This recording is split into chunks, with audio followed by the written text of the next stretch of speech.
Hey everybody, it's me, VEDA, and today is VEDA Day 20... No, I'm jumping the gun. Today is VEDA Day 6.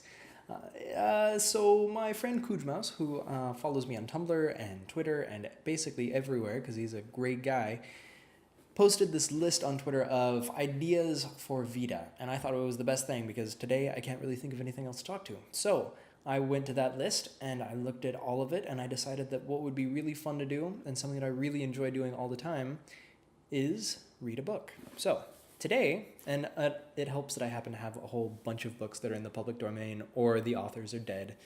So today I'm going to read to you guys, boom, The Grapes of Wrath by John Steinbeck.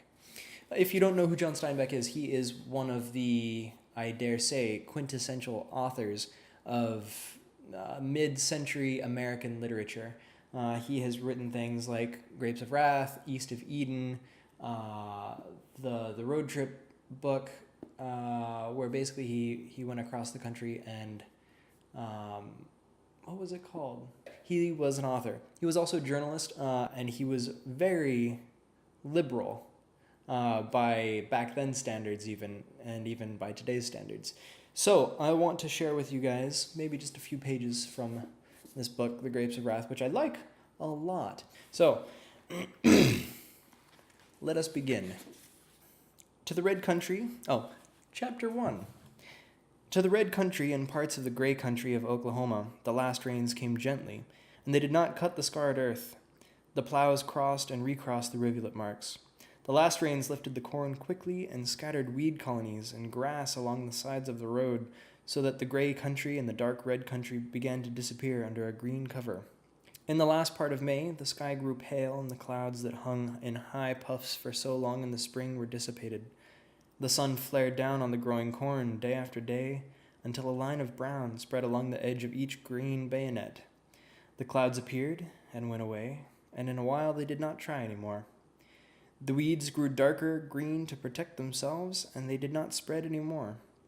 The surface of the earth crusted, a thin, hard crust, and as the sky became pale, so the earth became pale, pink in the red country and white in the gray country. In the water-cut gullies, the earth dusted brown in dry little streams. Gophers and antlions started small avalanches, and as the sharp sun struck day after day, the leaves of the young corn became less stiff and erect. They bent in a curve at first, and then, as the central ribs of strength grew weak, each leaf tilted downward. And then it was June, and the sun shone more fiercely. The brown lines on the corn leaves widened and moved in on the central ribs. The weeds frayed and edged back towards their roots. The air was thin and the sky more pale, and every day the earth paled.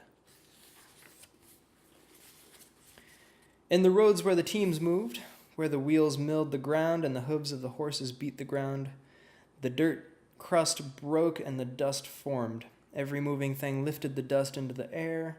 A walking man lifted a thin layer as high as his waist, and a wagon lifted the dust as high as the fence tops, and an automobile boiled a cloud behind it. The dust was long in settling back again. When June was half gone, the big clouds moved up out of Texas and the Gulf. High, heavy clouds, rainheads. The men in the fields looked up at the clouds and sniffed at them and held their wet fingers up to sense the wind, and the horses were nervous while the clouds were up. The rainheads dropped a little spattering and hurried on to some other country.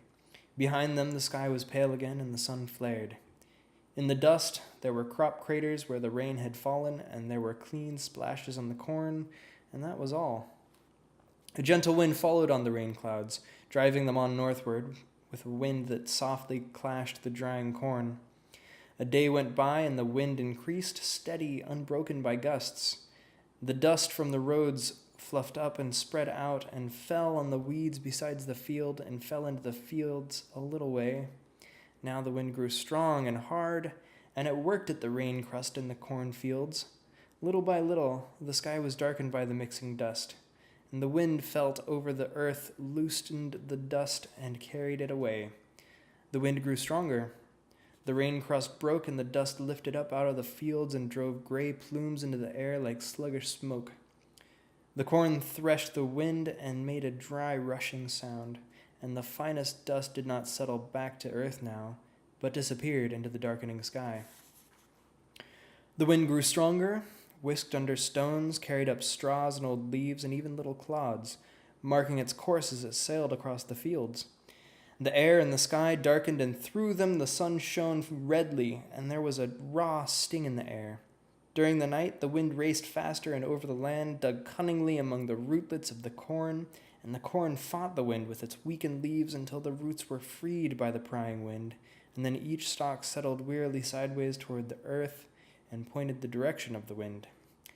The dawn came, but no day. In the gray sky a red sun appeared, a dim red circle that gave little light, like dusk. And as the day advanced, the dusk slipped back towards darkness, and the wind cried and whimpered over the fallen corn. Men and women huddled in their houses, and they tied their handkerchiefs over their noses when they went out, and wore goggles to protect their eyes. When the night came again, it was black night, for the stars could not pierce the dust to get down, and the window lights could not even spread beyond their own yards. Now the dust was evenly mixed with the air, an emulsion of dust and air. Houses were shut tight and cloth wedged around doors and windows, but the dust came in so thinly that it could not be seen in the air, and it settled like pollen on the chairs and the tables and on the dishes. The people brushed it from their shoulders. Little lines of dust lay at the doorsills. In the middle of the night, the wind passed on and left the land quiet. The dust-filled air muffled sound more completely than fog does. The people, laying in their beds, heard the wind stop. They awakened when the rushing wind was gone. They lay quietly and listened deep into the stillness. Then the roosters crowed, and their voices were muffled, and the people stirred restlessly in their beds and wanted the morning. They knew it would take a long time for the dust to settle out of the air. In the morning, the dust hung like fog, and the sun was as red as ripe new blood. All day the dust sifted down from the sky, and the next day it sifted down. An even blanket covered the earth. It settled on the corn, piled up on the tops of the fence posts, piled on the wires.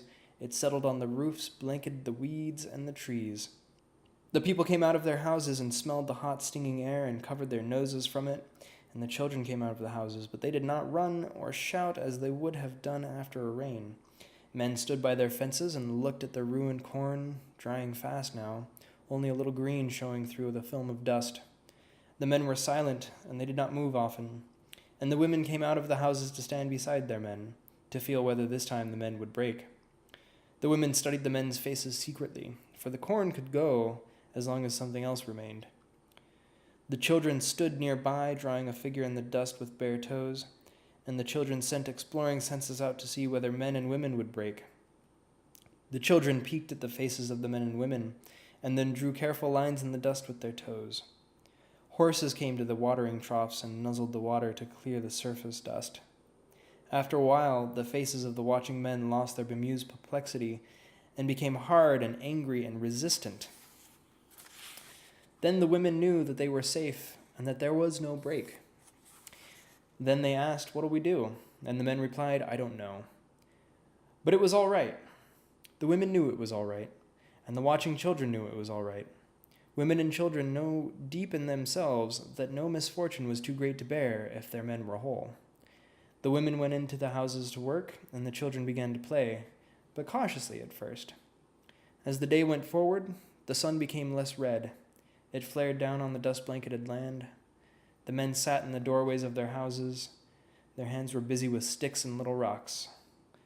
The men sat still, thinking, figuring.